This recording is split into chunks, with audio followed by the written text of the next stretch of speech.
राधे राधे, हरे कृष्ण। आप सभी का दिन शुभ हो। आज दिनांक है 19 नवंबर, दिन है बुधवार। आज मार्गशीर्ष मास की अमावस्या का व्रत रखा जा रहा है और अमावस्या तिथि आज सुबह 9:44 से शुरू होगी और अमावस्या तिथि का समापन होगा अगले दिन यानी 20 नवंबर गुरुवार को दोपहर 12:16 पर।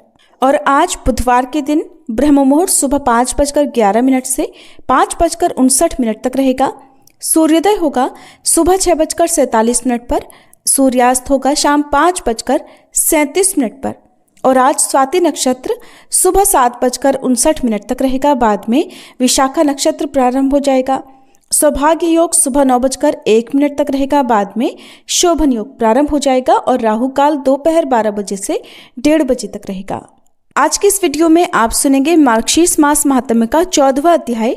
उससे पहले हर दिन की तरह हम सभी सीता नित्यनेम की कहानी और मां अन्नपूर्णा की कथा सुनेंगे। इस कहानी को सीता माता कहती थी और प्रभु श्री राम सुना करते थे। एक दिन श्री राम भगवान को किसी काम के लिए बाहर जाना पड़ा तो सीता माता कहने लगी कि भगवान, मेरा तो 12 वर्ष का नित्यनेम है, अब आप बाहर जाएंगे तो मैं अपनी कहानी किसे सुनाऊंगी।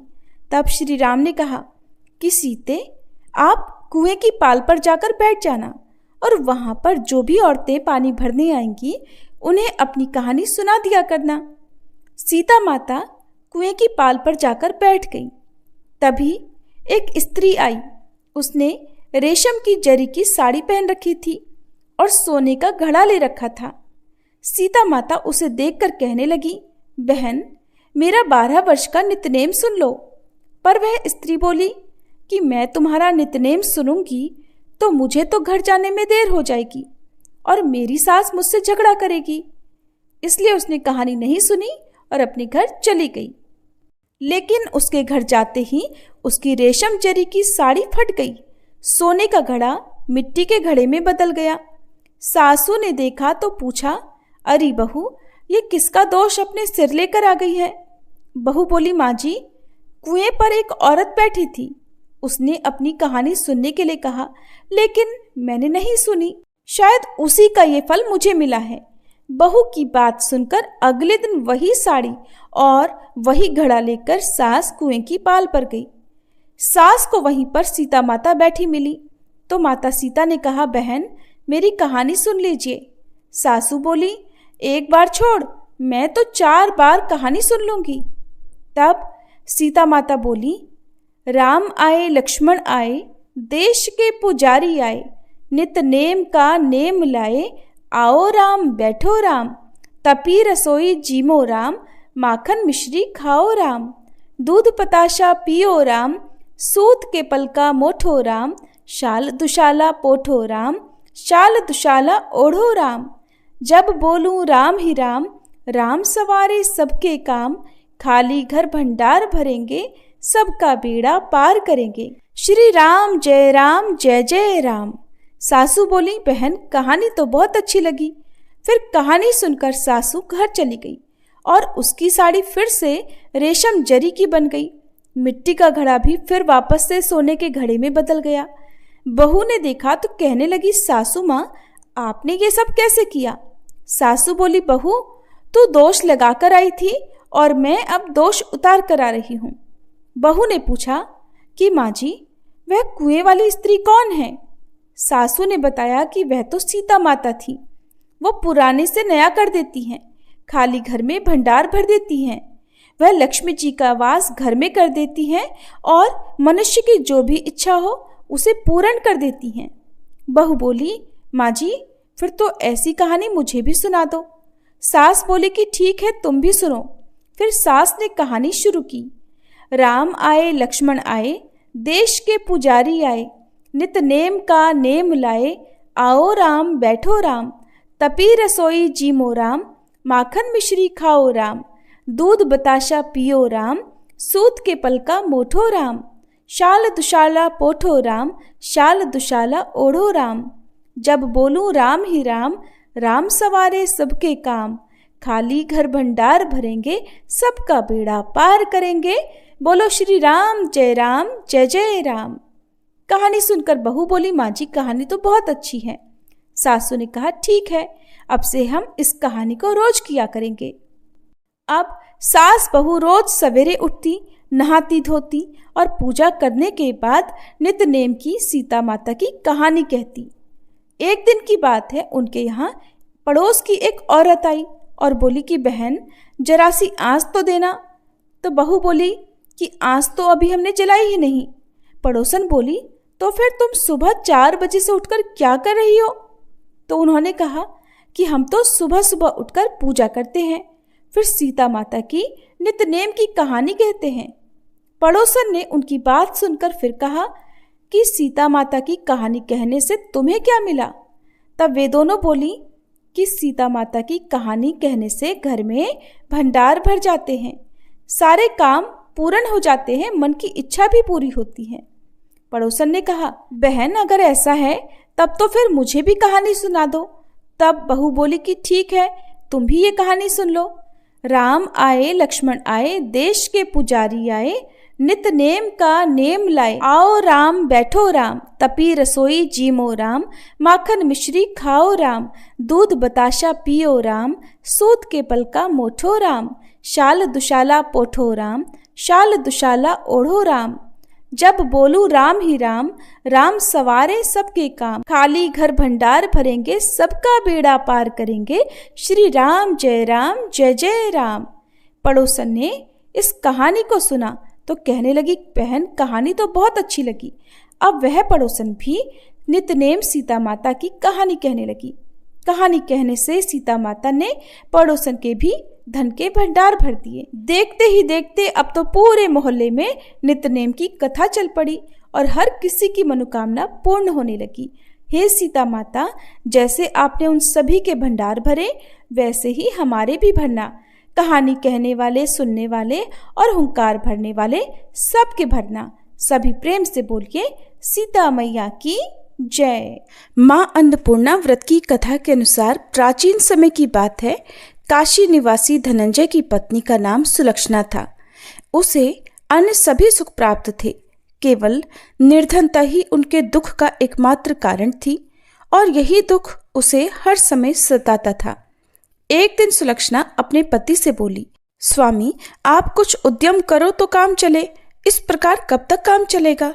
सुलक्षणा की ये बात धनंजय के मन में बैठ गई और वह उसी दिन विश्वनाथ शंकर जी को प्रसन्न करने के लिए बैठ गया और कहने लगा, हे देवाधिदेव विश्वेश्वर, मुझे पूजा पाठ कुछ भी करना नहीं आता, मैं तो केवल आपके ही भरोसे बैठा हूँ। इतनी विनती करके वह 2-3 दिन तक लगातार भूखा प्यासा बैठा रहा। ये देखकर भगवान शंकर ने उसके कान में अन्नपूर्णा अन्नपूर्णा अन्नपूर्णा इस प्रकार 3 बार कहा। ये कौन क्या कह गया? बस इसी सोच में धनंजय पड़ गया कि मंदिर से आते ब्राह्मण को देखकर वह पूछने लगा, पंडित जी अन्नपूर्णा कौन है? तब ब्राह्मण ने कहा, अरे धनंजय, तू तो अन्न छोड़कर बैठा है, इसलिए तुझे हर समय अन्न की ही बात सूझती है। जा घर जाकर अन्न ग्रहण कर। धनंजय अपने घर गया, जाकर पत्नी से सारी बात कही। तब वह बोली, नाथ चिंता मत करो, स्वयं शंकर जी ने यह मंत्र दिया है और वे स्वयं ही खुलासा भी करेंगे। आप फिर से जाकर उनकी आराधना करो। पत्नी के कहे अनुसार धनंजय फिर पहले दिन की तरह ही जाकर पूजा में बैठ गया। रात्रि में भगवान शंकर जी ने आज्ञा दी, कहा तू पूर्व दिशा में चला जा। अब धनंजय अन्नपूर्णा का नाम जपता जाता और रास्ते में फल खाता, झरनों का पानी पीता जाता। इस प्रकार कितने ही दिनों तक लगातार वह चलता रहा। वहां उसे चांदी से चमकते वन की शोभा देखने मिली, सुंदर सरोवर देखने मिला। उसके किनारे कितनी ही अप्सराएं झुंड बनाई बैठी थी। एक अप्सरा कथा कहती थी और सब मां अन्नपूर्णा इस प्रकार बार बार कहती थी। ये अगहन मास की उजियारी रात्रि थी और आज से ही व्रत का आरंभ था। जिस शब्द की खोज करने वह निकला था, वहां उसे वही शब्द सुनने को मिला। धनंजय ने तब उनके पास जाकर धीरे से पूछा, हे देवियों, आप ये सब क्या कर रही हो? तब उन सब ने कहा, हम सब मां अन्नपूर्णा का व्रत कर रही हैं। व्रत करने से क्या होता है और क्या ये व्रत किसी ने किया भी है? इसे कब किया जाए, कैसे किया जाए और इसकी कैसी विधि है? मुझसे भी कहो। धनंजय के कहने पर वे अप्सराएं कहने लगी, इस व्रत को कोई भी कर सकता है। 21 दिन व्रत करने के लिए 21 गांठ वाला सूत लेना। 21 दिन यदि ना कर पाए तो 1 दिन का ही उपवास करें, और ये भी ना करें तो केवल कथा सुनकर ही प्रसाद ले लें। निराहार रहकर कथा कहें। कथा सुनने वाला कोई ना मिले तो पीपल के पत्तों को रखकर सुपारी या घृत कुमारी यानी ग्वार पाठ को वृक्ष के सामने रखकर दीपक को साक्षी बनाकर सूर्य, गाय, तुलसी या महादेव को बिना कथाएं सुनाए मुख में अन्न मत डालना। यदि भूल से कुछ पड़ जाए तो 1 दिवस फिर उपवास करें। व्रत के दिन क्रोध ना करें और झूठ ना बोलें। अप्सराओं के द्वारा विधि बताने पर धनंजय बोला, फिर बताइए इस व्रत के करने से क्या होगा? तब वे कहने लगी, इसके करने से अंधे को नेत्र मिल जाता है, लूलों को हाथ मिल जाता है, निर्धन के घर धन के भंडार भर जाते हैं, बांझन को संतान मिलती है, मूर्ख को विद्या मिलती है, और जो जिस कामना से व्रत को करता है माँ उसकी वह हर कामना पूर्ण करती है। धनंजय कहने लगा, बहनों, मेरे घर में भी धन नहीं है, विद्या नहीं है, कुछ भी तो नहीं है मेरे पास। मैं तो दुखिया ब्राह्मण हूँ, मुझे इस व्रत का सूत दोगी क्या? हाँ भाई, तेरा कल्याण हो, हम तुझे सूत देंगी, ले इस व्रत का मंगल सूत ले ले। तब धनंजय ने उन अप्सराओं से सूत लेकर व्रत को किया। व्रत पूरा हुआ। तभी सरोवर में से 21 खंड की स्वर्ण सीढ़ी हीरा मोती जड़ी हुई प्रकट हुई। धनंजय जय अन्नपूर्णा कहता जाता था। इस प्रकार जाने कितनी ही सीढ़ियां वह उतरता गया। तब अंदर जाकर उसने क्या देखा कि करोड़ों सूर्यों से प्रकाशमान मां अन्नपूर्णा का मंदिर है। उसके सामने स्वर्ण सिंहासन पर मां अन्नपूर्णा विराजमान है। सामने भिक्षा हेतु शंकर भगवान खड़े हैं। देवांगनाएं चवर डुला रही हैं। कितने ही हथियार बांधे पहरा दे रही हैं। धनंजय दौड़कर मां जगदम्बा के चरणों में गिर पड़ा। देवी उसके मन का दुख जान गई। धनंजय हाथ जोड़कर कहने लगा, माता, आप तो अंतर्यामिनी हैं, आपको मैं अपनी दशा भला क्या बताऊं, आप तो सब कुछ जानती हैं।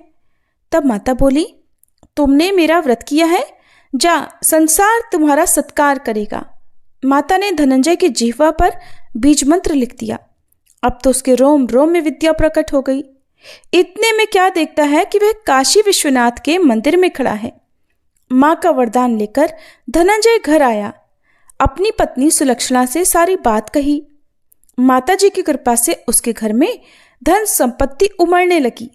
छोटा सा घर बहुत बड़ा गिना जाने लगा।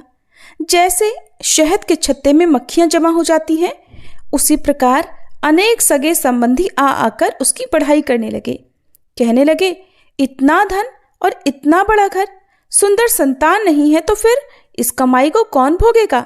सुलक्षणा से तो कोई संतान हुई नहीं, इसलिए तुम दूसरा विवाह कर लो। अनिच्छा होते हुए भी धनंजय को दूसरा विवाह करना पड़ा और सती सुलक्षणा को सौतन का दुख झेलना पड़ा। इस प्रकार धीरे धीरे दिन बीतते गए। फिर अगहन मास आया।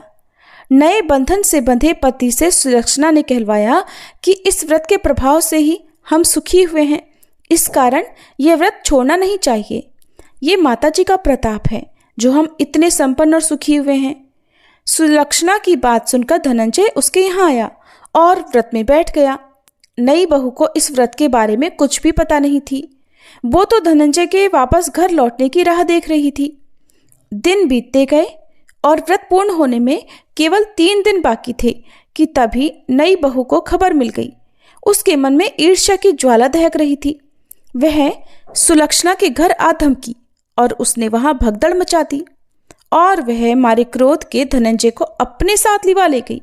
नए घर में धनंजय को थोड़ी देर के लिए निद्रा ने आ दबाया। वह गहरी नींद सो गया और ठीक उसी समय नई बहू ने उसका व्रत का सूत तोड़कर आग में फेंक दिया। अब तो माता जी का कोप जाग गया। इधर माता क्रोधित हुई और उधर उसके घर में अचानक आग लग गई। सब कुछ जलकर खाक हो गया। सुलक्षणा जान गई और पति को फिर अपने घर ले आई। नई बहू रूठ कर अपने पिता के घर जा बैठी।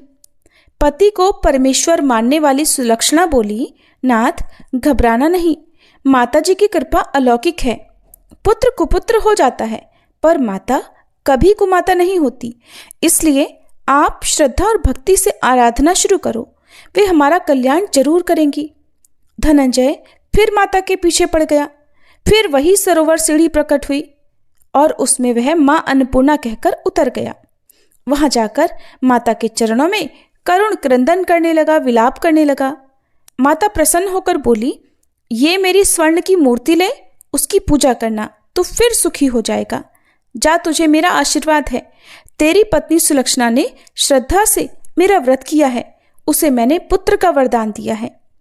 धनंजय ने आंखें खोली तो खुद को काशी विश्वनाथ के मंदिर में खड़ा पाया।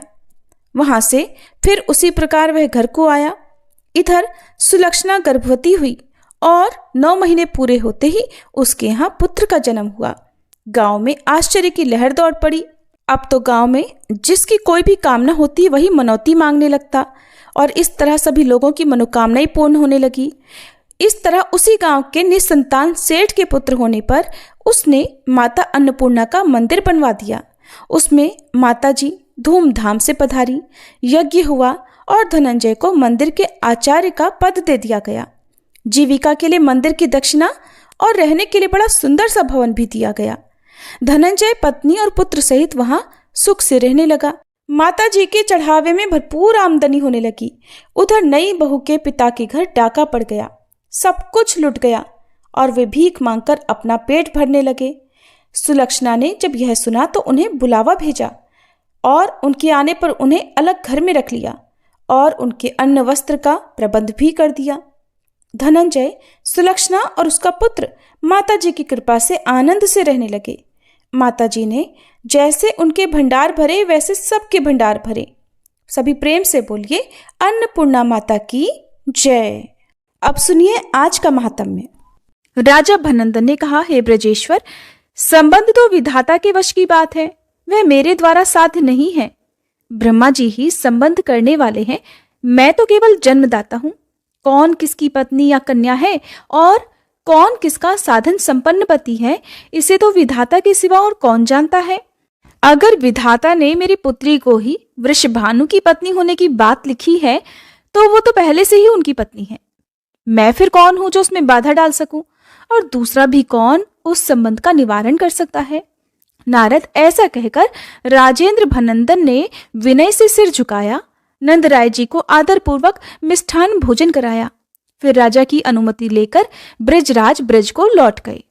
जाकर उन्होंने सुरभानु की सभा में सारी बात बताई। सुरभानु ने भी यत्नपूर्वक नंद जी और गर्ग जी के सहयोग से सादर इस संबंध को जोड़ा। विवाह काल में महाराज भनंदन ने गजरत्न, अश्वरत्न, अन्य रत्न और मणियों के आभूषण आदि बहुत सारा दान भी भेंट स्वरूप दिया। वृषभानु कलावती को पाकर बड़ी प्रसन्नता के साथ निर्जन और रमणीय स्थान में उनके साथ विहार करने लगे। कलावती एक पल का भी विरह होने पर स्वामी के बिना व्याकुल हो उठती थी और वृषभानु भी एक क्षण के लिए भी कलावती से दूर होने पर बेचैन हो जाया करते थे। वह राजकन्या पूर्व जन्म की बातों को याद रखने वाली देवी थी, माया से मनुष्य रूप में प्रकट हुई थी। वृषभानु भी श्रीहरि के अंश और जाति स्मृत थे और कलावती को पाकर बड़े प्रसन्न थे। उन दोनों का प्रेम प्रतिदिन नया नया होकर बढ़ने लगा। लीलावश पूर्व काल में सुदामा के शाप और श्री कृष्ण की आज्ञा से श्री कृष्ण प्राणाधिका सती राधिका उन दोनों की अयोनिजा पुत्री हुई। उसके दर्शन मात्र से ही वे दोनों दंपत्ति भव बंधन से मुक्त हो गए। हे नारद, इस प्रकार इतिहास कहा गया। अब जिसका प्रकरण चल रहा है वह प्रसंग भी सुनो। उक्त इतिहास पाप रूपी ईंधन को जलाने के लिए प्रज्वलित अग्नि की शिखा के समान है। शिल्प शिरोमणि विश्वकर्मा वृषभानु के आश्रम पर जाकर वहां से अपने सेवक गण के साथ दूसरे स्थान पर चले गए थे। उन्होंने मन ही मन 1 कोस लंबे चौड़े एक मनोहर स्थान का विचार करके वहां महात्मा नंद के लिए आश्रम बनाना आरंभ कर दिया। बुद्धि से अनुमान करके उनके लिए सबसे विलक्षण भवन बनाया। वह श्रेष्ठ भवन 4 गहरी खाइयों से घिरा हुआ था। शत्रुओं के लिए उसे लांघना बहुत कठिन था। उन चारों खाइयों में पत्थर जुड़े हुए थे। उन खाइयों के दोनों किनारों पर फूलों के बगीचे थे, जिनके कारण वे पुष्पों से सजी हुई जान पड़ती थी। नंद भवन का सुंदर तरीके से निर्माण करके विश्वकर्मा जी नगर में घूमने लगे। उन्होंने तरह तरह के मनोहर राजमार्ग वहां बनाए। रक्त भानुमणि की बनी हुई वेदियों और सुंदर पत्तनों से वे मार्ग सुशोभित होते थे। उन्हें आर पार दोनों ओर से बांधकर पक्का बनाया गया था, जिससे वे बड़े मनोहर लगते थे। राजमार्ग के दोनों ओर मणिमय मंडप बने हुए थे, जो कि वैश्यों के वाणिज्य व्यवसाय के उपयोग में आने लायक थे। फिर वृंदावन में जाकर विश्वकर्मा जी ने सुंदर गोलाकार और मणिमय परकोटों से युक्त रास मंडल का निर्माण किया, जो सब ओर से एक एक योजन बड़ा था। उसमें जगह जगह पर मणिमय वेदिकाएं बनी हुई थी। मणिसार रचित 9 करोड़ मंडप उस रास मंडल की शोभा बढ़ाते थे। वे श्रृंगार के लायक चित्रों से सुसज्जित और शैयाओं से संपन्न थे। तरह तरह के फूलों की सुगंध लेकर बहती हुई वायु उन मंडपों को सुगंधित करती थी। उनमें रत्नमय दीप जला करते थे। स्वर्णमय कलश उनकी उज्ज्वलता को बढ़ा रहे थे। पुष्पों से भरे हुए बगीचों और सरोवरों से सुशोभित रास स्थल का निर्माण करके विश्वकर्मा जी दूसरे स्थान को गए। वे उस रमणीय वृंदावन को देखकर बहुत संतुष्ट हुए। वन के भीतर जगह जगह एकांत स्थान में मन बुद्धि से विचार और निश्चय करने के बाद उन्होंने वहां 30 रमणीय और विलक्षण वनों का निर्माण किया, और वे केवल श्री राधा माधव की ही क्रीड़ा के लिए बनाए गए थे। फिर मधुवन के निकट अत्यंत मनोहर निर्जन स्थान में वट वृक्ष के मूल भाग के निकट सरोवर के पश्चिम किनारे केतकी वन के बीच और चंपा के बगीचे के पूर्व विश्वकर्मा जी ने राधा माधव की क्रीड़ा के लिए पुनः एक रत्नमय मंडप का निर्माण किया। वह रत्न मंडप गोलाकार बना हुआ था। उसके भीतर रत्न निर्मित शैयाएं बिछी हुई थी, जिनसे उस उत्तम भवन के भीतरी भाग की बड़ी शोभा हो रही थी। उक्त शैयाओं पर अग्निशुद्ध दिव्य वस्त्र बिछे हुए थे। मालाओं के समूह से सुसज्जित होकर वे बड़े सुंदर लग रहे थे। पारिजात के फूलों की मालाओं के बने हुए तकिए उन पर यथास्थान रखे गए थे। चंदन, अगरू, कस्तूरी और कुमकुम से वह सारा भवन सुवासित हो रहा था। नए श्रृंगार के योग्य और पारस्परिक प्रेम की वृद्धि करने वाले कपूर युक्त तांबूल के बीड़े अत्यंत रत्नमय पात्रों में सजाकर रखे गए थे। उस भवन में रत्नों की बहुत सी चौकियां रखी थी, जिनमें हीरे मोती जड़े हुए थे। मोतियों की झालरें लटक रही थी। रत्नमय चित्रों से चित्रित अनेक रत्न सिंहासन उस मंडप की शोभा बढ़ाते थे। जिसके लिए जो भवन बने थे उन पर उनके नाम उन्होंने प्रसन्नता पूर्वक लिख दिए। इस कार्य में विश्वकर्मा जी के शिष्य और यक्षगण उनकी सहायता करते थे। मुने निद्रा के स्वामी श्याम सुंदर श्री कृष्ण उस समय निद्रा के वशीभूत थे। उनको नमस्कार करके विश्वकर्मा जी अपने घर को चले गए। परमेश्वर श्री कृष्ण की इच्छा से ही भूतल पर ऐसा आश्चर्यमय नगर निर्मित हुआ। इसी प्रकार मैंने श्रीहरि का सारा मंगलमय चरित्र कह सुनाया, जो सुखद और पापहारी है। अब तुम और क्या सुनना चाहते हो? नारद जी ने पूछा। भगवान, भारतवर्ष में इस कानन का नाम वृंदावन ही क्यों हुआ? इसकी संज्ञा क्या है? इसकी उत्पत्ति कैसे हुई? आप इस तत्व को भी समझाइए। श्री सूत जी कहते हैं, नारद जी का प्रश्न सुनकर नारायण ऋषि ने सानंद हंसकर सारा ही पुरातन तत्व कहना आरंभ कर दिया। भगवान नारायण बोले, नारद, पहले सतयुग की बात है। राजा केदार 7 द्वीपों के अधिपति थे। हे ब्राह्मण, वे सदा सत्य धर्म में लीन रहते थे और अपनी पत्नियों और पुत्र पौत्र वर्ग के साथ सानंद जीवन बिताते थे। उन धार्मिक नरेश ने समस्त प्रजाओं का अपने पुत्र की तरह पालन किया। 100 यज्ञों का अनुष्ठान करके भी राजा केदार ने इंद्र का पद पाने की इच्छा कभी नहीं की। वे तरह तरह के पुण्य कर्म करके भी स्वयं उनका फल कभी नहीं चाहते थे। उनका सारा नित्य नैमित्तिक कर्म भगवान श्री कृष्ण की प्रीति के लिए ही हुआ करता था। केदार के समान राजाधिराज ना तो कोई पहले हुआ है और ना ही कभी होगा। उन्होंने अपनी त्रिभुवन मोहिनी पत्नी और राज्य की रक्षा का भार अपने पुत्रों पर सौंपकर जैगिषव्य मुनि के उपदेश से तपस्या के लिए वन को प्रस्थान किया। वे श्रीहरि के अनन्य भक्त थे, निरंतर उन्हीं के चरणों में लीन रहा करते थे। मुने, भगवान का सुदर्शन चक्र राजा की रक्षा के लिए सदा उन्हीं के पास रहता था। वे मुनिश्रेष्ठ नरेश चिरकाल तक तपस्या करके अंत में गोलोक को चले गए। उन्हीं के नाम से केदार तीर्थ प्रसिद्ध हुआ। अवश्य ही आज भी वहां मरे हुए प्राणी को तत्काल ही मुक्ति मिल जाती है।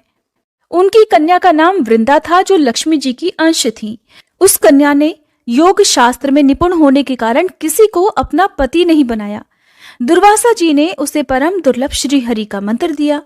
वह घर छोड़कर तपस्या करने के लिए वन में चली गई। उसने 60,000 वर्षों तक निर्जन वन में कठिन तपस्या की। तब उसके सामने भक्त वत्सल भगवान श्री कृष्ण प्रकट हुए और उन्होंने बड़े प्रसन्न मुख से कहा, देवी तुम कोई वर मांगो। वह सुंदर विग्रह वाले शांत स्वरूप राधिका कांत को देखकर सहसा बोल उठी कि आप ही मेरे पति हो जाओ। तब उन्होंने तथास्तु कहकर उसकी प्रार्थना स्वीकार कर ली। वह कौतूहलवश श्री कृष्ण के साथ गोलोक में गई और वहां राधा जी के समान श्रेष्ठ सौभाग्यशालिनी गोपी हो गई। वृंदा ने जहां तप किया था उस स्थान का नाम वृंदावन हुआ, अथवा वृंदा ने जहां क्रीड़ा की थी इसीलिए वह स्थान वृंदावन कहलाया।